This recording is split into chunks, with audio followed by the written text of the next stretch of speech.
Hey guys, this is Zach from Comic Talk. Me and my best friend Andy, we just decided to start up this YouTube channel. We're going to be doing what we love to do. We love talking about comic books. We love talking about superheroes. So we're going to be bringing reviews to you guys about all the comic books that we read, all the TV shows that we watch, and all the movies that we watch. We pretty much already got the TV shows and the movies locked down. We watch all those. But if you guys have any recommends at all on comic books, we will take those into consideration. We'll try to get to them and read them and post up our reviews and hopefully talk to you guys about them after we do our reviews. Today, we're going to be reviewing Daredevil by Mark Waid, Volume 1 through 4. I just finished these up about 5 hours ago. This is actually the first series of volumes that I've read, and not only that, the first paper comics that I've ever read.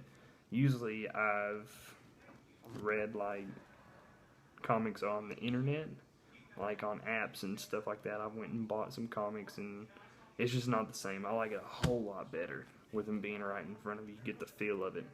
But for the most part, Volume 1, it was, I'm not going to go into real big detail with you because I still want it to be good for you guys when you read them too. So from my point of view, I'm just going to kind of tell you what I thought and, what were some highlights of the volumes and, what I thought was really good about them. Like I said, I'm not going to go into detail because that'll take away the thrill of you guys reading them yourselves. But, Volume 1, it was really slow. You saw Captain America right off the bat. I really like the fact that, the crossover, you get to see different characters in the actual comics, which, I know it's not big in comics, but TV shows and movies, we love that. That's like our favorite thing ever, but comic books, it's still really cool, and I really like it. But you get to see Captain America right off the bat in Volume 1. And it's drawn like older comics, so if you like that, you'll probably really like these. But it's set more in a newer kind of style. The first comic, you get a little bit more of the backstory on Matt Murdock. He's not really in the costume that much, and I think that's why it was kind of slow for me. But you get to learn a lot about his partner Foggy Nelson, and it's just got a great emotional and action kind of storyline to it. The plot of it's kind of just introducing him in the beginning, and it does a really great job of it. In Volume 2, I really liked it because it's kind of like a buddy cop section with Spider-Man. Spider-Man's actually in Volume 2, and that's really cool. Like I said, it ties back into the whole, crisscross, character here, character there. So, that's like one of my favorite things ever, is seeing different characters show up in comic books that's not their comics. So seeing Spider-Man in Volume 2 was really awesome. You get to see him again in Volume 3. But he's kind of teamed up with Spider-Man doing a buddy cop thing in Volume 2. And they just team up very well. They have a lot of humor back and forth between the two of them, so it's really cool seeing them work together. I had never witnessed Daredevil and Spider-Man work together until Volume 2 in here, and it was awesome.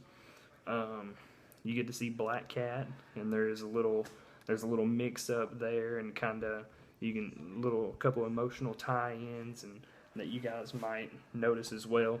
But I thought that was different. I wasn't prepared for that, but yeah, that's in there, and you can see kind of like a little jealousy going on between Daredevil and Spider-Man. Volume 3, I really liked Volume 3. The first half of the drawing was fantastic. The art of the first half was it was over the top. Not that the other half was bad or anything, but I really liked the first half. It had a lot of detail in it, and it was just better in my opinion.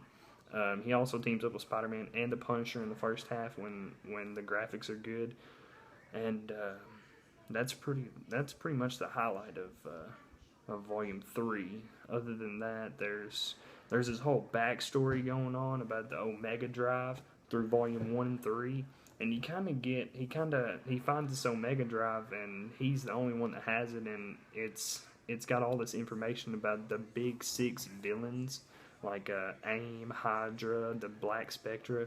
So I mean, it's got a big plot twist at the end of Volume 3 on it too. So I mean, a lot of plot twists going on in the actual comics, and it's really cool because I mean, you can tell there's something going on in the background that's really messing with Matt Murdock's life, and you think it ties into the Omega Drive.